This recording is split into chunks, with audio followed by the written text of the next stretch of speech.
big a threat is China to the United States? For years, we've been hearing about China growing. She's been growing economically, so much so that her output now roughly matches that of the United States.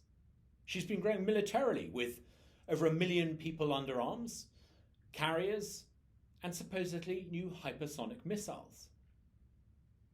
But most of all, China's been growing aggressive. It had been hoped that as China developed, she would become more like the West, that she would grow to become like America. Instead, it's clear that as she becomes stronger, she shows ever more animus towards the United States. Now that China has the means to be powerful, she's absorbed not only Tibet and Hong Kong, she has ambition to try to absorb Taiwan, an island state that she regards as a rebel province.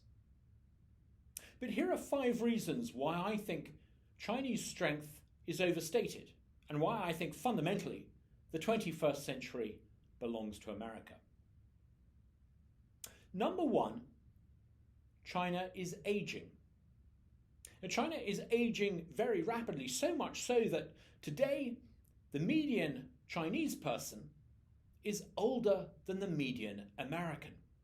And the problem for China is only going to get worse. China is literally running out of workers. And given what China's like, it's not as if China is a number 1 destination for migrant workers. People aren't exactly lining up to get into China. On the contrary, Chinese workers, if they could, many of them would leave. The second weakness that China, I think, is experiencing is a fundamental demographic weakness. Now, for nearly 2,000 years, since the time of Julius Caesar, China was the most populous country on the planet. In the next 18 months, that's going to change. In the next 18 months, there will be more Indians than there are Chinese. Now, this is a historic landmark. China has lost, or is about to lose, her demographic crown.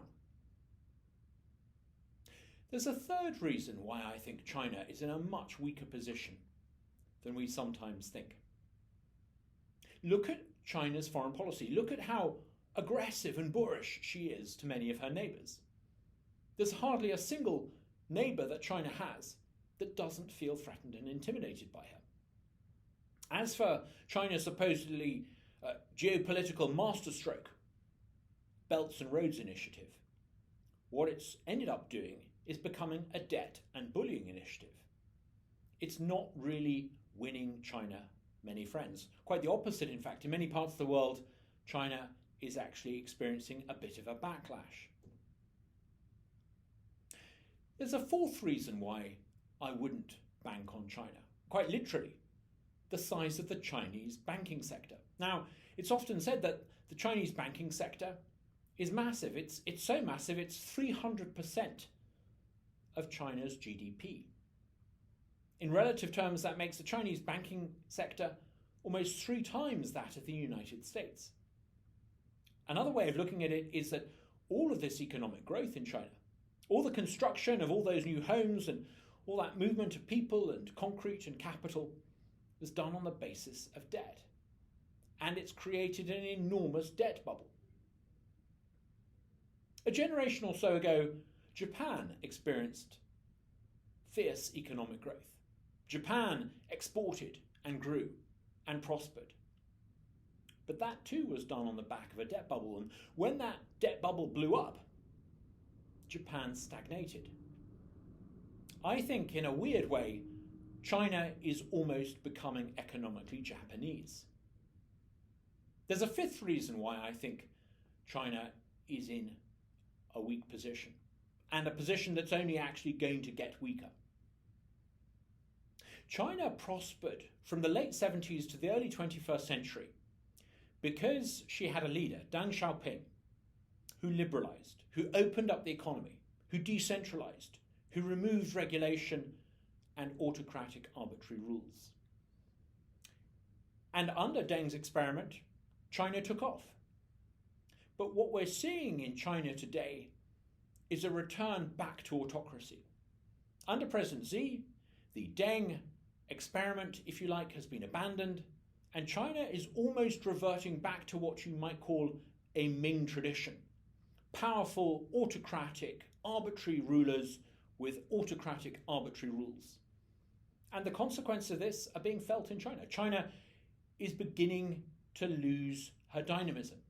She's beginning to slow down. Yes, the Chinese Communist Party poses a major threat to America. And yes, America needs to be prepared to deal with an aggressive, boorish China. But my money is on America. Provided America can remain true to the things that have made America great. A federalist system that shares power between a federal government and 50 state governments.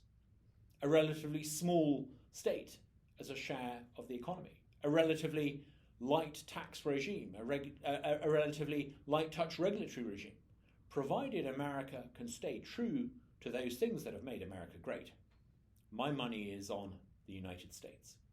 China is going to pose a threat, but I think the real geopolitical challenge from China is going to be when her weaknesses, her credit bubble bursting, her demographic weaknesses, and the paranoia of a leadership in China that's unable to actually fulfill their imperial ambition. That, I think, is the real challenge from China. We mustn't assume that there's something inevitable about China leapfrogging the United States. People said much the same about Japan a generation ago. It never happened. If America stays true to what it is that makes America great, America is not going to be overtaken by China any day soon.